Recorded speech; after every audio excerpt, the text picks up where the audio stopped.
So once you've set up MyMLA, you then can access your Livestock Production Assurance account, and all LPA producers have to keep their account up to date. So it's really important you maintain your account details. It's just like any online account. If they don't have the right email address or telephone number, it gets really difficult to communicate, and you miss out on important notifications and things can happen. So really you need to make sure that your email address especially, and your mobile phone number, the names of the people that are part of the account are all up to date.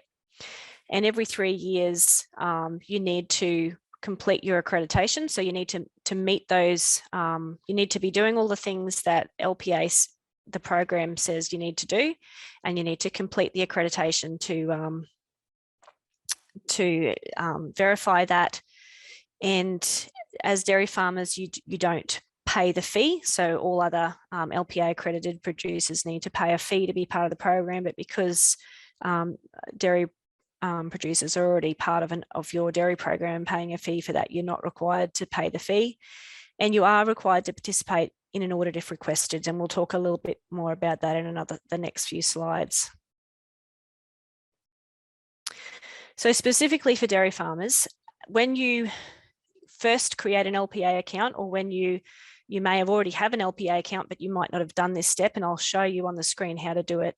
You do need to register your dairy license number in your LPA online account, because that is the way we then recognise that you're exempt from paying the fee, from completing a biosecurity plan, because you already do that as part of your dairy requirements, and from completing the animal welfare training, because you're already doing that through dairy.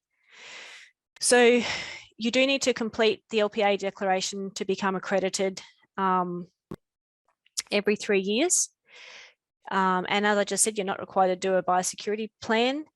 The Tasmanian Dairy Industry Authority audit you annually, I believe, in terms of their own audits, but with regards to LPA audits, you are actually exempt as a dairy farmer from an LPA random audit. So every year, AusMeat, who is the company contracted by us to do the auditing of the program, they will conduct around 2,000 random. They just choose areas, and they have a process for randomizing the picks, and they go out and they complete random audits just to ensure and provide, our overseas customers and our domestic customers as well, and retailers, that we actually are doing what we say we're doing. We're checking that people are actually doing the requirements of the program. It's not just a Clayton's program. We're actually auditing people to make sure that they are doing what they need to do. Now, as a dairy farmer, you won't be part of the random audit, but LPA do have 2 other types of audits they're involved in. One of those is the National Residue Survey audits, or the NRS audits. So anyone that has a residue issue, if you have one, you'll know, because you will have have contact from your state authority and also from the National Residue Survey team. If you're a part of that program, then you are audited on a basis, and you have a management plan and a whole lot of things in place. So you won't be exempt from that, because that's really important. It's really about food safety. The other kind of audits that happen from LPA are targeted audits. Now, these are when non-compliance has been identified, and that could be through our own systems, and often it's through of non-compliance from other regulatory bodies. So one of those non-compliance areas is NLIS.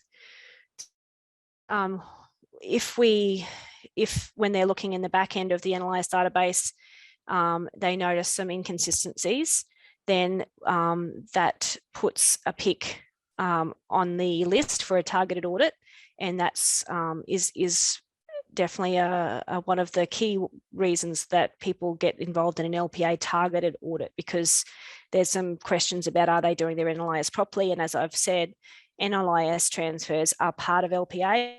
Why audits can be generated when NLIS compliance is not managed.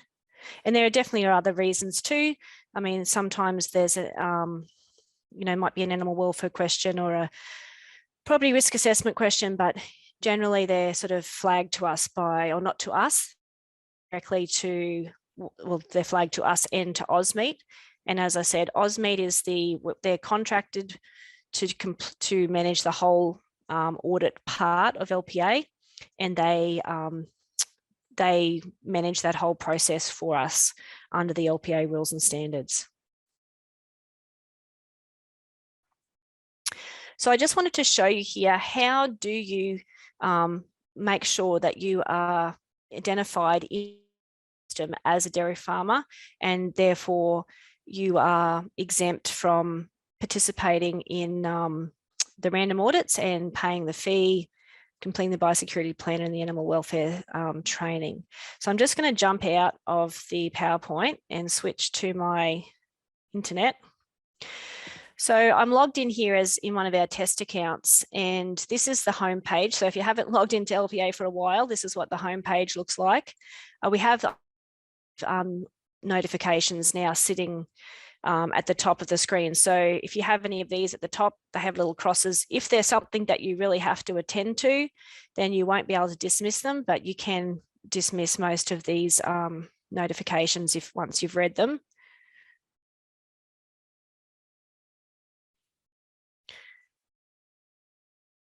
And then if you don't have any notifications that you need to attend to, then you'll just see that would be your home screen.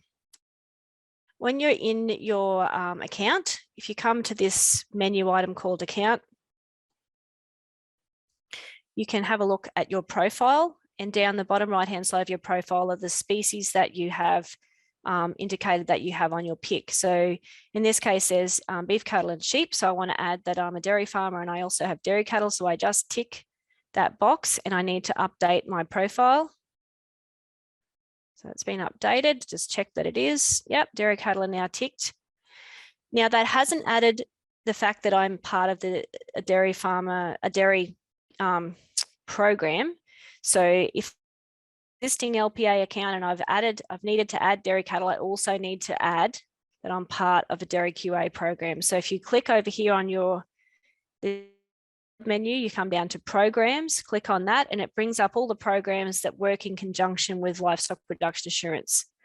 Now, if you are a member of these other programs, the option will be there because it's identified in the back end, but we don't have a linkage to dairy. So if you are come in here, you are straight away able to go link, and you need to put in your license number. And you need to read the declaration so that you are going to ensure that all the records required are maintained. So you might be maintaining a lot of those through your dairy QA program, including evidence to demonstrate compliance with property risk assessment, animal treatment records, all of those things I talked about before.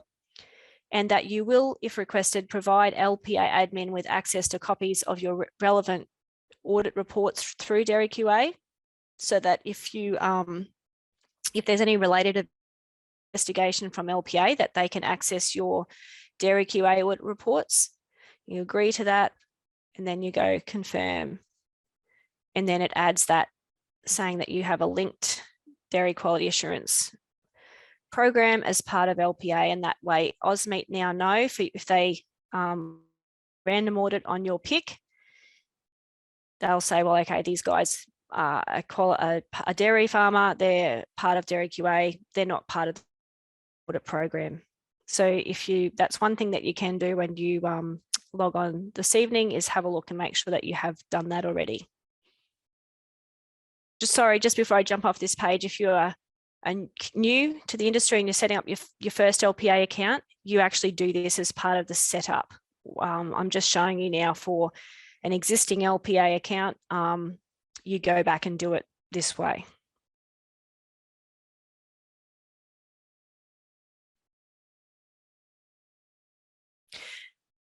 So having had a bit of a meeting with Jackie and last week, and we talked about the fact that a lot of dairy farmers in Tasmania have animals on multiple picks, and you are with way that you're operating through share farming and getting, building up your numbers and building up equity, you might actually have animals on multiple picks. And what do you do about that? So because you don't need to pay a fee and it's quite simple for you to be part of the LPA program, requirements in terms of what you need to do for the department in notifying them that you have livestock on a particular pick. We would really like you to have your own LPA account for each pick that you have livestock on. And to do this, you would need to request access for the pick. So if you don't own the pick, but you have livestock there, then the pick owner can, in their LPA account, can come down to here. I'm hoping you can see my cursor. There's a link that's called third-party authorization. If you click on that, it takes you to a form that can be completed. So a pick owner can then fill in that form. You, as the person going to have livestock on that pick, fill in the form, your part of the form as well, and you submit that to Integrity Systems Company. And that then tells us that you are going to be a third party, have third-party access. Although I might just quickly jump to Andrea. I just want to double preferred process, or you prefer that to happen through the department system?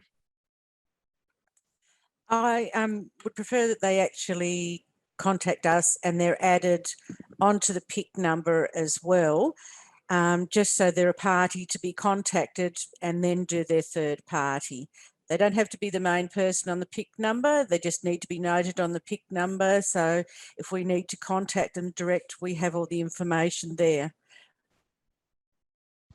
Thanks, Andrea. So, yeah, so make sure that you contact Andrea first, and then you will have the ability to set up this LPA account, because you'll be noted on the pick register that you have an interest in that pick, that you have livestock on that pick, and then you can create your own account. So what that then means is that you can also add the pick to, you have an NLIS account already for your own pick where your livestock are, as a secondary pick on your NLIS account. And this means that you can then complete NLIS transfers for your livestock from that pick.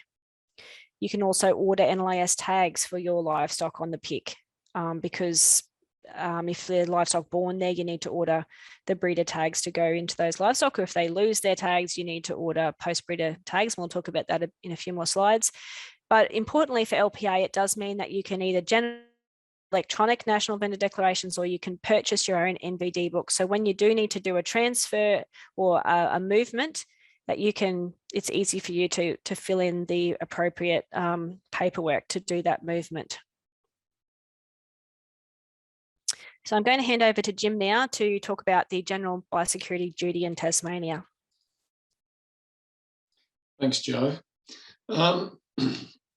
So the Biosecurity Act 2019 introduces in Tasmania a new legal obligation, and that obligation is known as the General Biosecurity Duty, which is often shortened to GBD. So the GBD came into effect on the 31st of March 2021. And basically it operates as a statutory duty of care in respect of biosecurity. So that means that a person has to take all reasonable and practical measures to prevent, eliminate, or minimise biosecurity risks. So it's not unlike your obligations, say, for workplace health and safety, that type of an obligation.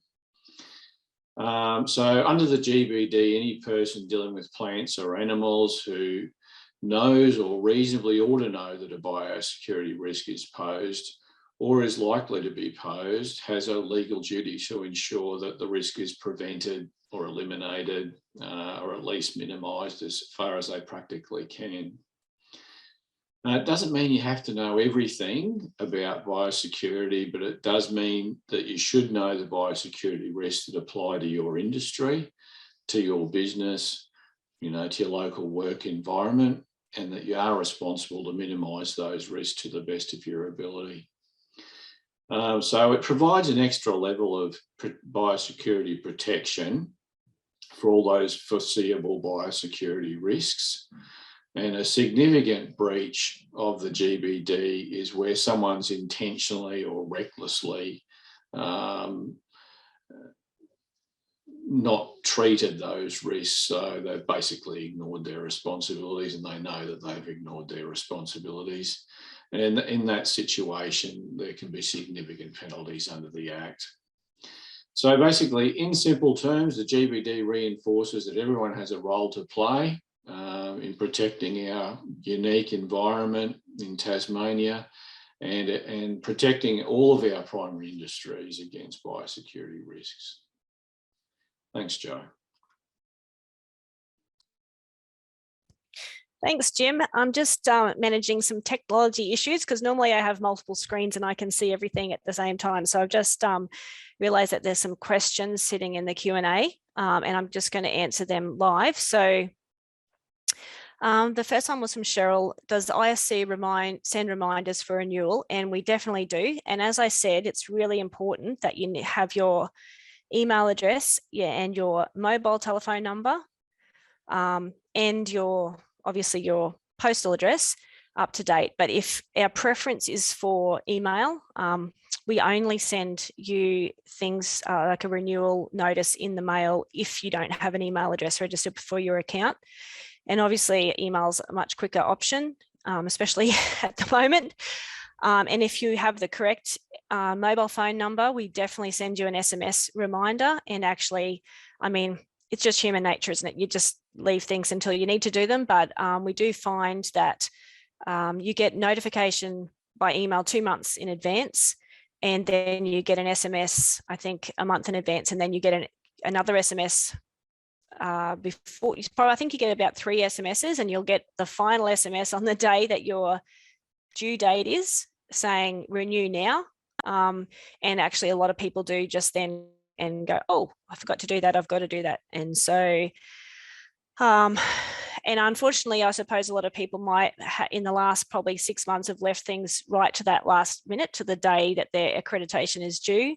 They click on the link in the SMS, and the first thing it does is said, you need a MyMLA account. And then they go into a tailspin because they weren't aware that they needed a MyMLA account. So please don't leave that to the last minute. If that's you, if you don't have a MyMLA account, please take the time to set one up so that when you get your accreditation renewal, that you're ready to go.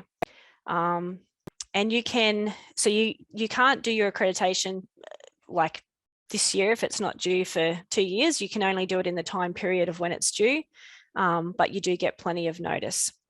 Now, Cheryl's other question was, what is the difference between random audits and non-compliance audits, practically on farm, and for the consequences and support if issues are found? So all audits are handled the same way. If you have a random audit and they find that you've got issues, then they will issue a corrective action request and work with you so that you know exactly what you need to do to close out that issue. Now, if you have a targeted audit and it's because of something that they've noticed, it's come to attention that something's not being done properly, it's exactly the same process. Say, well, this isn't being done properly. Here's the information about how to do it properly. We'll work out a plan for how, what you're going to do. What are the steps to get you back on track? So all audits in terms of consequences and support are exactly the same. There's no difference. It's just that targeted audits go specifically to PICs where it's been identified that there is an issue. Random audits are just like they're the way of showing that we are making sure there's a program that does take things seriously. I'll just drop that down. Okay. So good timing. We're onto the audit slide. So I guess our key message about audits is don't panic.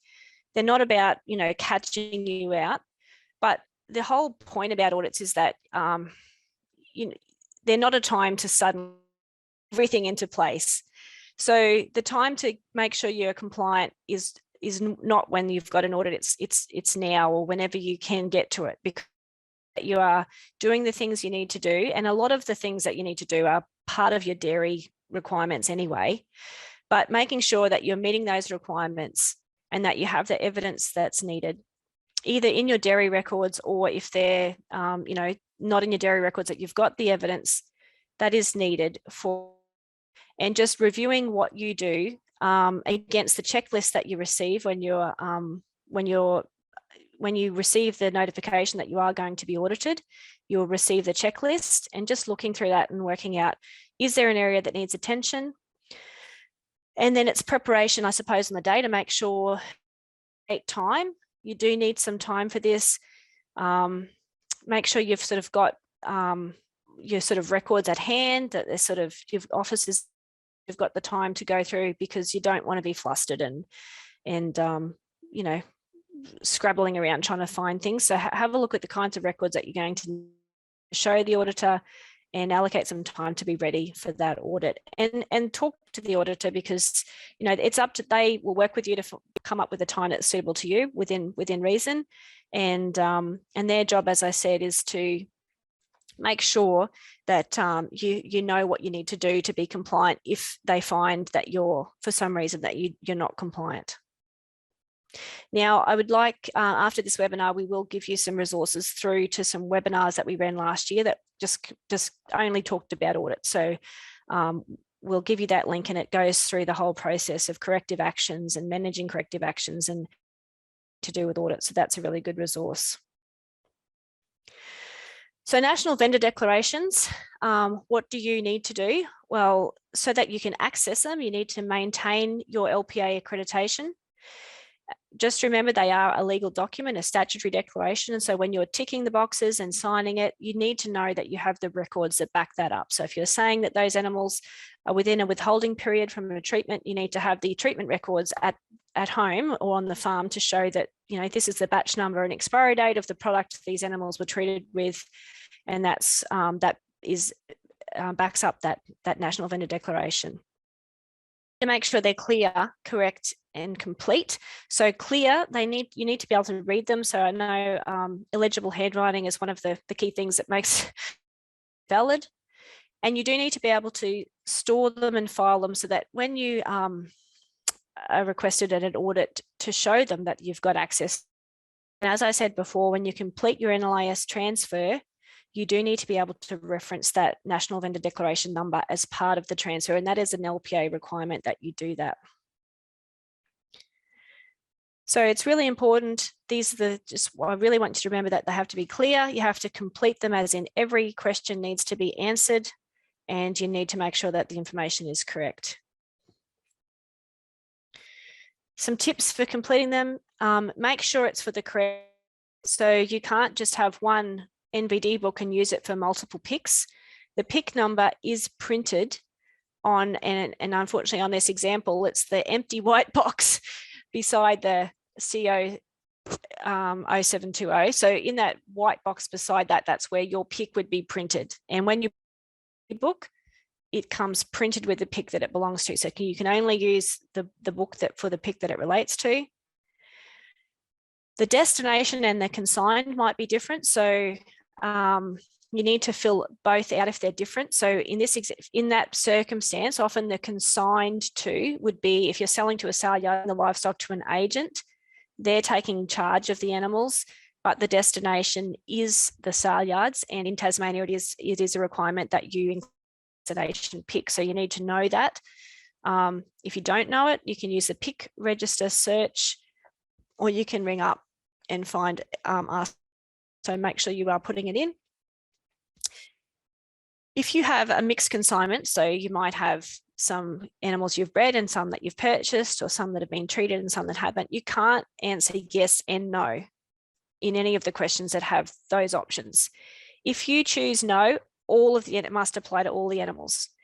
If any of the animals are a different, there's a mixture.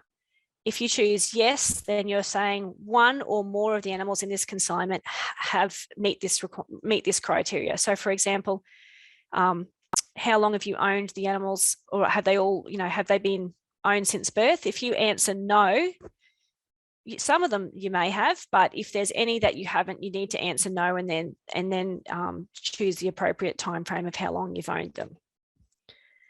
You need to check your treatment records so that you know that the animals that you're sending, if they are within holding period or they've any of those other food safety requirement questions, you need to have the records to back that up. And only someone who's responsible for the husbandry of the livestock and has the knowledge and records to answer the questions can actually complete the vendor declaration.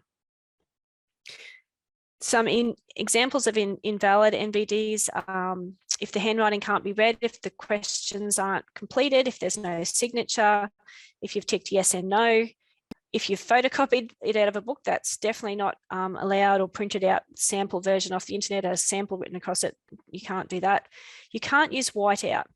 If you make a small mistake, you can cross it out and initial it. If you make a major mistake, then you should start a new vendor declaration. And you can't use one NVD for multiple consignments. So it needs to be, these animals are going from this destination to this pick, and you can't use that again for multiple. So I'd really like to give a plug here to the ENVD. It's the preference, I guess, from our perspective, because it's always legible. You can always read it. It forces you to, well, it makes you step through the process, so you're much more likely to answer all the questions. It always uses the latest version, so the version of all the NVDs changed a little while ago, so if that happened again, if you're using ENVD, it's always the latest version. It can, at the moment, on the web version of ENVD, when you're like in the web, you can print it off at any time. So if you don't have all the details, you can actually print it and complete it when you're at the yards ready to transport the animals, but you do need to make sure that you print the 3 copies and that you properly complete each copy. It's always available, so if your NVD book is lost or you can't, something's happened, you can always access ENVD by going into your LPA account. If you do complete them as much as you can, then you'll have all the information stored online, so it's an easy way to help make sure that's easier in an audit situation. And we are offering a discount to your accreditation if you use the NVDs, but that's you dairy farmers don't pay the fee, so that's not a benefit for you. Sort of looking to always improve and make that an easier process to use. So if you haven't used the NVD, I really would suggest giving it a go, because especially for that one day when you need it in a hurry and you don't have access to your NVD book, it's a great idea that you already know how to use the NVD. I'm just going to check the Q&A. So there's another question, how long do we need to keep your old NVD books for? So records need to be kept, time that you need to keep them does depend on a few things. So for LPA, it's 3 years, or for the length of the time that those particular picks. So if they're still there after 3 years, you still need the NVD for animals that you've purchased. But you need to check with your state requirements, because some states require records up to 7 years. So I might quickly jump over to Jim and just see if you can clarify that from the Tasmanian perspective.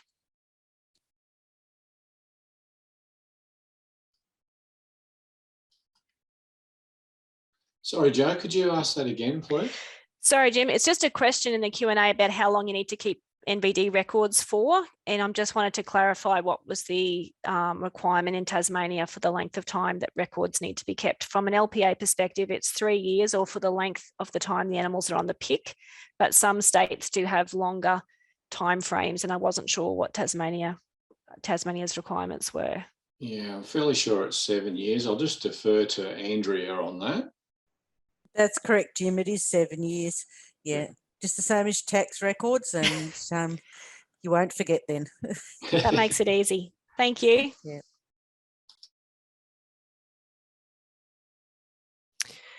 Okay, I might need to speed up because I think I might have been dragging the chain a bit here. Onto the record keeping for LPA. Joe, I'll just jump in here because Yes. we have another poll question. Great. So before we get into all this record keeping content, we would just like to know how you all keep your records on farm. So we're just going to run another quick poll question, should be coming up on your screen now. So the question is, how do you currently keep your on-farm records?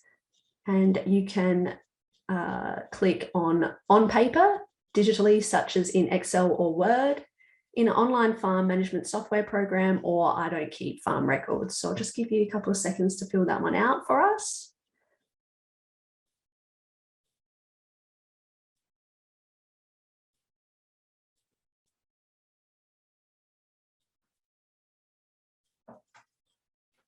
All right, I might wrap up the poll now for everybody. So it looks like most of you are doing things digitally on your computer, so that's great. Joe will run through a couple of record keeping options for you guys now. Thanks, Hayley. So I really want to stress that, yeah, we do have some great resources to help you. But as I said earlier, if you're keeping the records already for your dairy requirements, then you don't need to keep a separate lot of records for LPA. So if the records you're keeping for dairy meet the requirements for LPA, then don't records, just have a look at what's required for LPA. And if there's extra bits of information that you might not be keeping in your dairy records, then you would need to make sure that they are covered. But I'm pretty sure that a lot of it, I mean, it's would be covered already in your dairy requirements. And as we mentioned, you need to have, if you're required to participate in audit, then those records are what the auditor will look at. So you need to make sure they're up to date. And it's really a good idea to keep up your staff training and induction records as well. But if you are looking for some different templates, we do have a heap of them on our website for each of the 7 LPA requirements. And you can also order hard copy record keeping books, and you can talk to our customer service team on that 1-800 number if you are looking for some help in ordering your record keeping templates.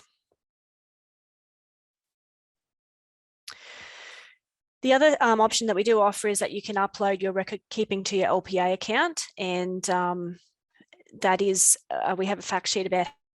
I'm not sure that if you're keeping all your records in your dairy program, that it probably might not be the the most efficient way. So if you are keeping them as part of your dairy program, you're probably not going to look at this. But if you do want to upload your records into your LPA account, you can store them online in your account.